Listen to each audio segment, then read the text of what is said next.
Hello and welcome back to Radio 2.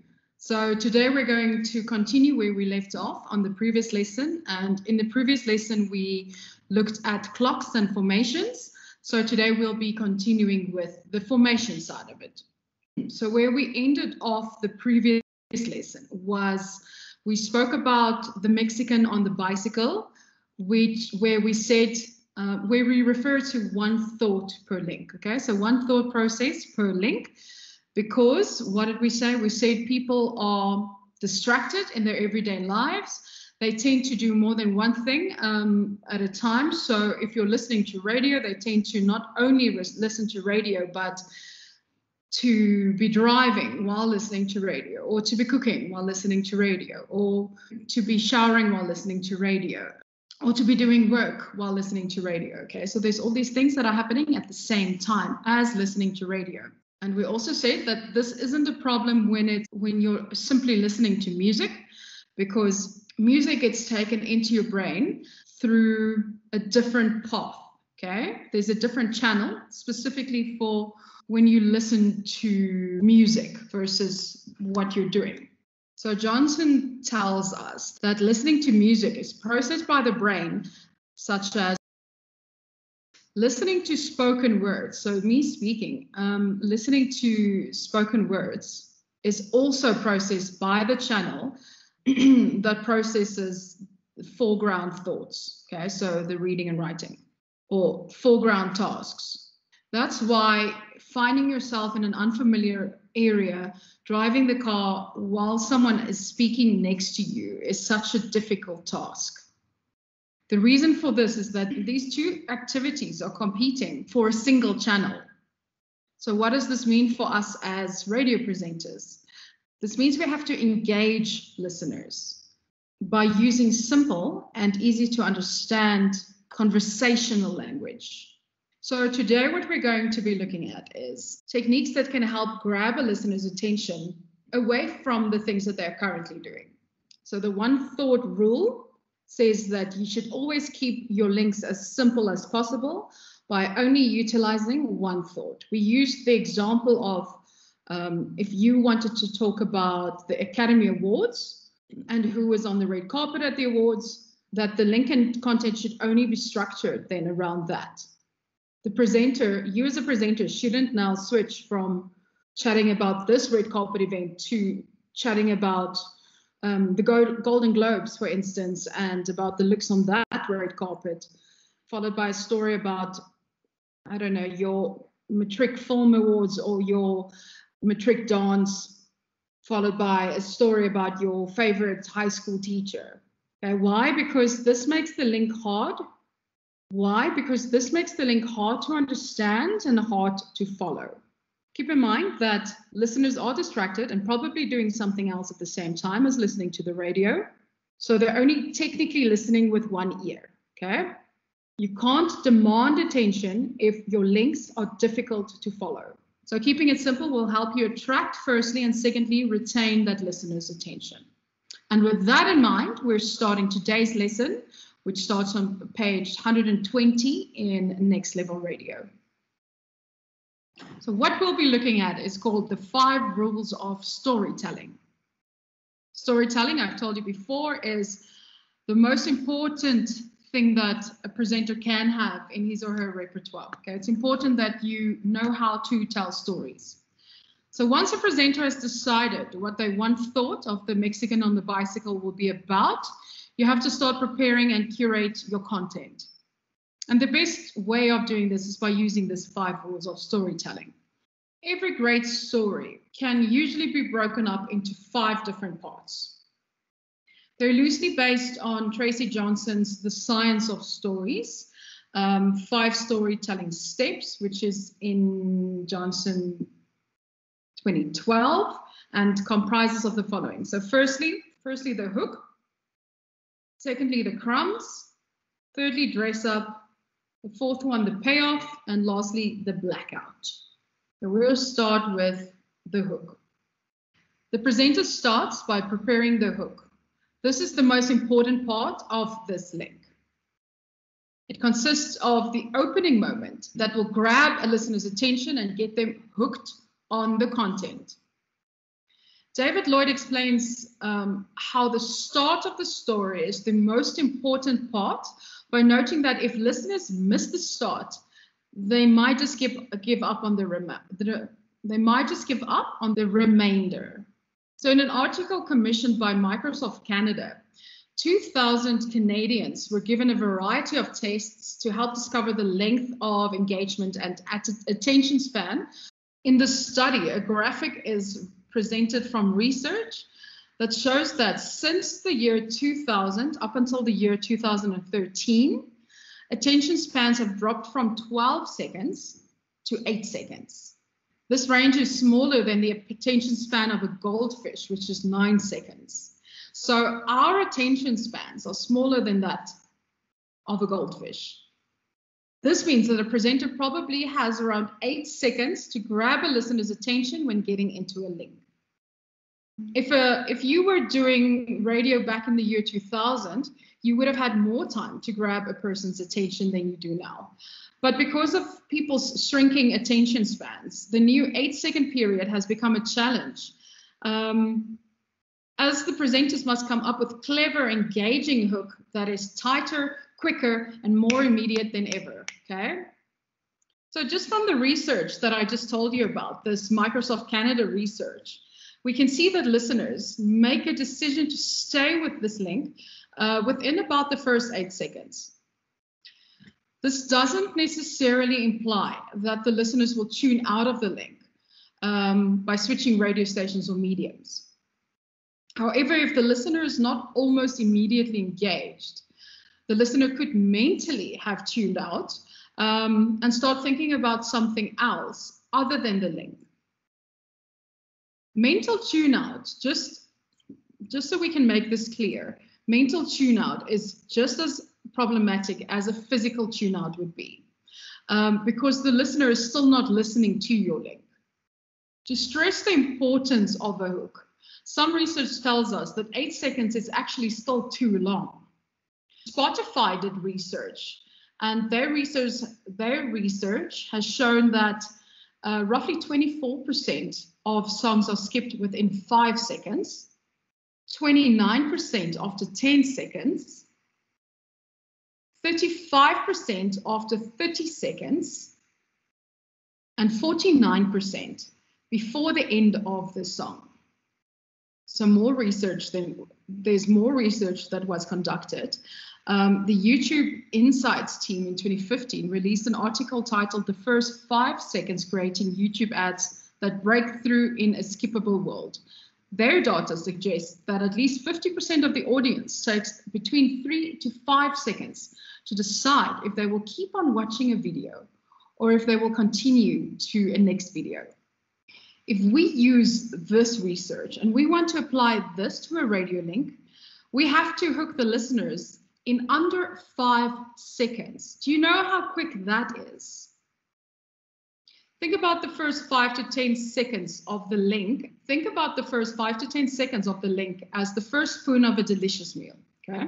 If the first spoon is delicious, you will usually try another and continue eating. What we're going to look at now are some tricks and applications to help construct the hook. Firstly, ask your listener something. A question directed to a listener brings them into the conversation immediately. Done correctly, a question can spark a sense of curiosity, and a listener can become involved in the conversation almost immediately. So if we take our red carpet scenario of earlier, here are some examples. When did you last watch something that wasn't that funny, but it reminded you of something really funny, and you burst out laughing so loudly that everyone whom you were watching thought you were mad? Or another example, when is it not appropriate to laugh at someone who fell? These are examples of physically asking your listener something. A hook and a question do not, however, have to be that literal. A hook could be a statement that could be interpreted as a question, a rhetorical question, or a statement that simply creates intrigue. Any way you use it, asking a listener a question in the first 5 to 10 seconds of a link gets the listener curious, intrigued, and engaged. The second one, these are all on page 122, by the way. The second one is set up the conflict immediately. Every great story requires conflict. Conflict is the secret spice that makes a great link, or that makes a link great. By immediately pointing to the conflict in the link, the listener is transported into the middle of a situation in which they are intrigued to see the outcome. It makes the listener wonder about what will happen next. So here's a statement that shows how we can grab someone's attention. So let's say my co-host's name is John. So John is arguing with me about this next piece and says I may not post this video. Or I have a problem. Do I post this video and risk losing my co-host but make your day? Okay, so just think about the way that was phrased. The third one there, make strong declarations, statements, proclamations, pronouncements, affirmations, or assertions. As I've mentioned before, great radio is emotive. A technique that helps to create emotive radio is to make bold or strong statements that will create an emotional trigger for the audience. Whether they disagree or agree with the statement doesn't really matter, as long as they feel strongly about it. So an example would be, if it was not for the fall on the red carpet last night, the Oscars would have been a bore. Or if it was not for whoever the actor's name is, tumbling down the red carpet, the Oscars would have been a waste of time. Okay? So you will notice that these two statements that I just gave you were opinion-based. So why? Because they gave the listener something to react to and are always more powerful than fact-based statements. By triggering an emotional reaction, you immediately involve the listeners in the link.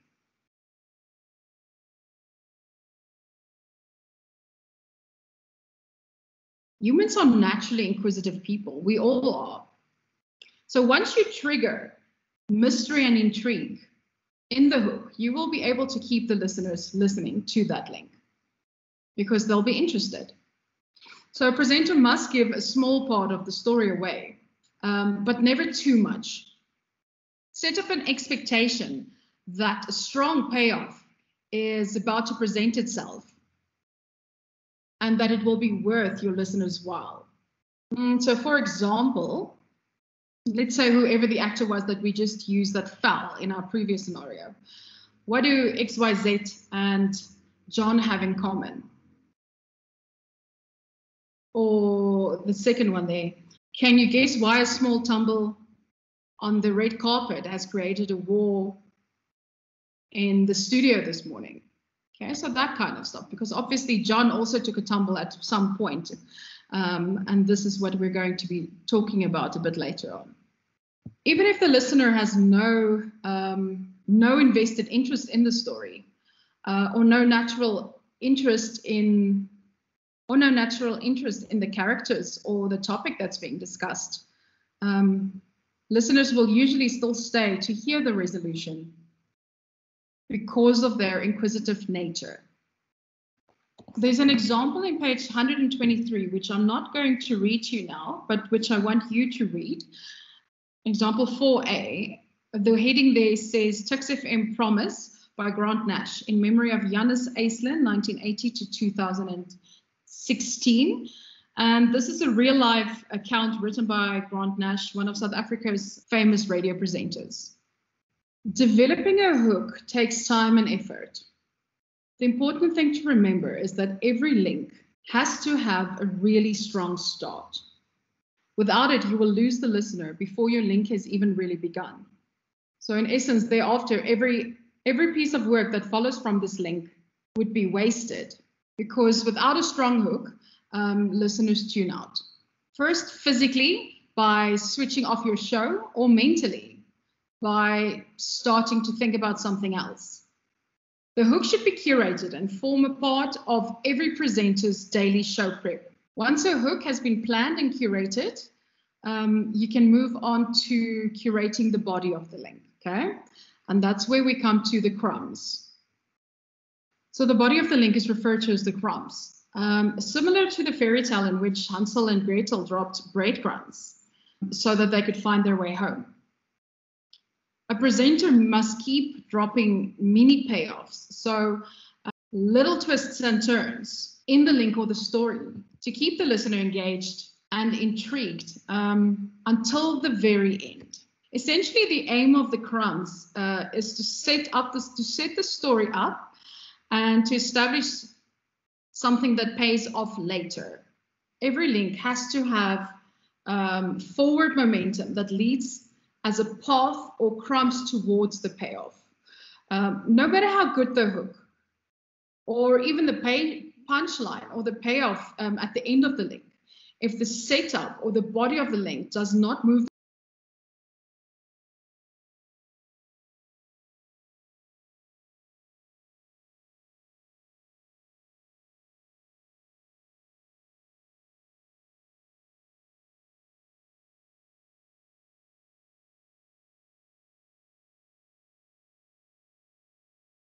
every 7 to 14 seconds. So these crumbs then, the mini payoffs, and they will change in direction. So that changes in direction and twists and turns in the story that move the story forward and that keep the listener interested through a strategy of planting ideas that will be resolved in the payoff later on. So there are three main reasons why listeners lose interest in links or stories in the middle, in this middle phase of a link. Firstly, if you're trying too hard to make a listener laugh. As a rule of thumb, look for one punchline or payoff for every link. If a presenter can get two good laughs in every link, that's even better. The chances, however, of a third big laugh moment happening are very slim, and looking for it in a link usually feels forced, may annoy the listeners and may make the listeners tune out, okay? So don't go overboard with trying to make your listener laugh. The second one, trying too hard and then too many phone calls or voice notes. Listener interaction on the phone or through voice notes is a really important part of most shows and adds character to the show. However, you should generally aim to take great stories that have different angles, have stronger hooks, payoffs, and add to the entertainment value of the link. Then take 3 pieces, but very rarely take more than that. Okay. Moreover, always structure your listener interaction in every link, using your second strongest piece first, whereupon you move to your weakest of the 3, and then you end with your strongest piece, okay? So again, always structure your listener interaction in every link using your second strongest piece first, whereafter you move on to your weakest of the 3 and then end with your strongest interaction. The rule of thumb is when a listener says goodbye, the link is over, okay? Sticking to this usually forces a presenter to end on a high and to leave the link at its peak.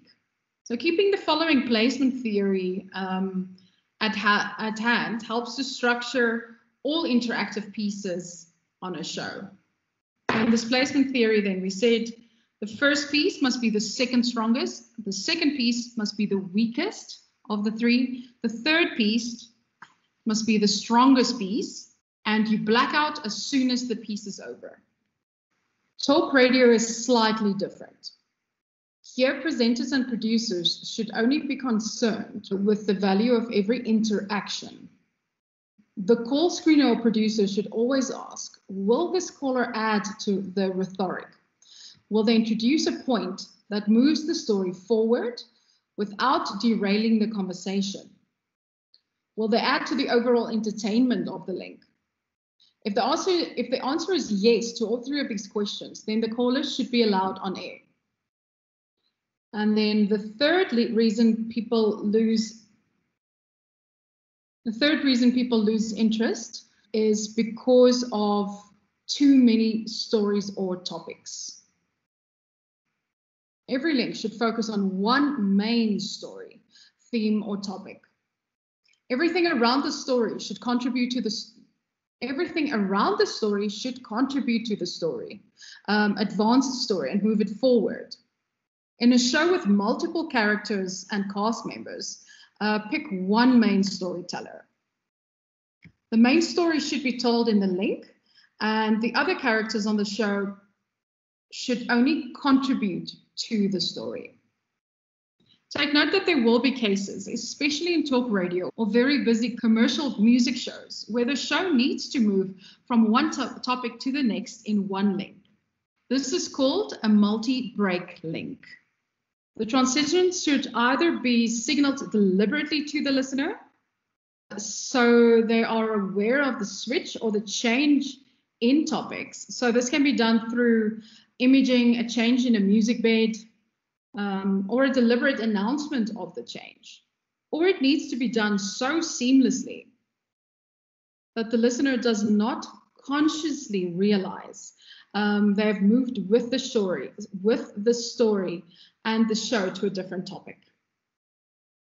So it should be the goal of a presenter to avoid these three pitfalls we just mentioned. So you as a presenter should really try to avoid these three main reasons and try to keep your listeners listening for as long as possible. So don't try too hard to make listeners laugh. Don't add too many phone calls or voice notes to a story, and don't add too many stories or topics to a link. In essence, you want to make them stay to hear your next link. Okay, so now what we're going to do is we're going to look at other techniques and skill that can help extend a link engagement. Based on the earlier attention-grabbing research that we mentioned, or based on the earlier research that we mentioned with regards to people's attention spans being shorter than that of a goldfish, one can say that a presenter should be looking at dropping crumbs every 7 to 14 seconds, okay, as mentioned. These little twists and turns in the story will keep the story flowing with a momentum that moves it forward and keeps the listeners interested. So think about movie trailers, okay? Movie trailers are usually very good examples of this. So good movie trailers will change scenes, moods, momentum, and storylines every 10 seconds or so. Any longer, and the movie trailer seems to drag and start getting dull. Whereas anything shorter, and it feels like a continuous high-speed car chase. Good movie trailers usually take the viewer through 3 phases in the trailer. So the first phase would be the viewer has no idea what is going on. The second phase, the drama is compounded and exaggerated, leaving the viewer confused, immersed, and hooked in the storyline or on the storyline. The viewer is then excited to get to the conclusion. And the third phase then, this is where there's a sense of conclusion, but only enough for the viewer to go out and watch the film. If a radio presenter can get a listener feeling this way, that listener will stay. That listener will stay focused throughout the entire link. In a performance link, the listener will reach a conclusion, but will have enjoyed the link enough to stay listening to the next radio piece. The way I'm saying it now makes it sound like it's an easy thing to do, but it's not. It takes many hours of patient practice. But once a presenter masters the ability to keep a listener engaged, you are well on your way to becoming radio royalty, okay? So as much as it's something that'll take a long time for you to practice, and it takes a lot of practice, if you can do that and you can do it well, you are set. So 4 tips that can help a presenter master the dropping of clever crumbs. Get the listener's buy-in. Keep it short, sharp, and simple. Paint a picture and use emotive language. Speak only in the active voice, never the passive. So if we look at getting the listeners buy-in, if a presenter can get a listener to agree with them within the first few seconds of the body of the link, then the presenter is on their way to keeping the listener engaged. This means that you as a presenter need to know your listeners. You need to know who is tuning in and who is actively listening to you. By knowing who they are, knowing their interests, and having a meaningful data set of facts about them. Television networks, so TV networks, are especially good at getting their viewers to agree with them. They do this by reflecting their listeners' worldviews, and they support these views more often than not. Look at a conservative television channel, like, for instance, Fox News in the United States. Their content is targeted at conservatives, and they know the exact political views that resonate with their viewers. Radio presenters should be the same and look for agreement from their listeners earlier in their links. Keep it short, sharp, and simple. A presenter must always remember that listeners are engaged in other actions when listening to radio. They're almost always listening with what I said earlier, one ear or half an ear, if you want to call it like that, which means it's essential to keep the narrative simple, short, and easy to follow, which will always help keep the listener engaged. Third there, paint a picture and use emotive language. You as a presenter should always try to engage the listener's imagination. Why? Because radio is theater of the mind. Using emotive language helps build the story and to create a picture in the listener's mind. Phrasing like, imagine this, take a moment to picture this, can you imagine if, remember when, or think about it, are just a few of these examples of phrases that can help engage a listener's imagination. And then the last one, they speak only in the active voice, never the passive. This one is easier said than done. It's not an easy skill to master, and it takes a lot of discipline. Likeable presenters use the active voice more often because it's engaging and personable. Active voice sentences always flow more smoothly and easier for a listener to follow than passive voice sentences. Passive voice sentences make a listener work harder to understand the sentences than the active alternative. There are some examples. On page 127, there are examples of active versus passive voice. Okay, so the first example there reads for the active voice. At each restaurant, the host ate at least one burger from the menu. The passive voice there reads, at each restaurant, at least one burger from the menu was eaten by the host. Okay, do you see what I'm talking about there? So in active voice, it's the action first and then the receiver of the action. In passive voice, it's the receiver of the action, then the doer. Okay, so it's three things. Another example there on page 128 is, so the active voice, Lady Gaga won the Academy Award for Best Song. Passive voice, the Academy Award for Best Song was won by Lady Gaga. So again, there's the active voice, there's a doer, action, receiver of the action. In the passive voice, it's the receiver of the action, then the doer. So once a presenter has mastered and executed once a presenter is able to master and execute the active voice, they will have set the listener up to anticipate the resolution, the payoff, or the punchline.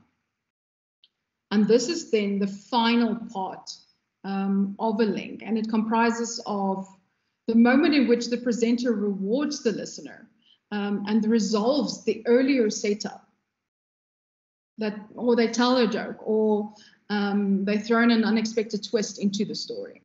The payoff is really the reward that the listener gets for having listened to the story or the link. Okay, so the payoff is their reward. To construct a payoff, always ask yourself what you want the listener to remember from this link. What do you want them to take from the link? This will also help define the payoff for links that are simply utility-based. So for example, a news story, details surrounding the traffic, or a weather forecast. Defining the crux, okay, so the payoff for the crux is the most important leave behind. So defining the crux, or most important leave behind, will allow you to construct and set up your payoff effectively. Another tool to use to help plan and execute a link is called the execution rule of 4. Noah Charney, who's a sitcom and TV writer, proposes the following template: the teaser, the trouble, the muddle, the triumph or the failure, and then the kicker. So the teaser is presenting the characters and the obstacle. The trouble is presenting a conflict or allowing for a desire to arise.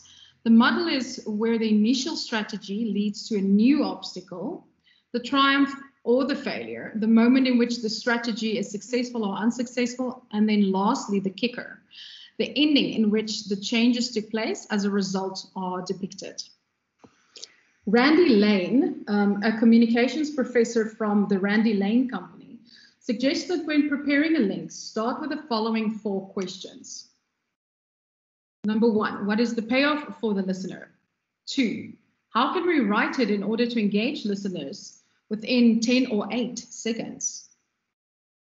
3, what are our views on the topic? And 4, what can we do to add more layers?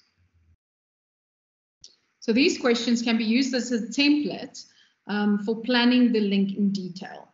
On page 129, there's a figure that starts, there's a link planning template that starts on the left with the story, then the tease, then the setup, then the point of view, then the exit, okay? So in conclusion, if you follow the basic rules that was discussed in the previous lecture and in today's lecture, which started off by designing your clock, then defining the type of content that you will fill in the clock, followed by the construction of the actual link in the content itself,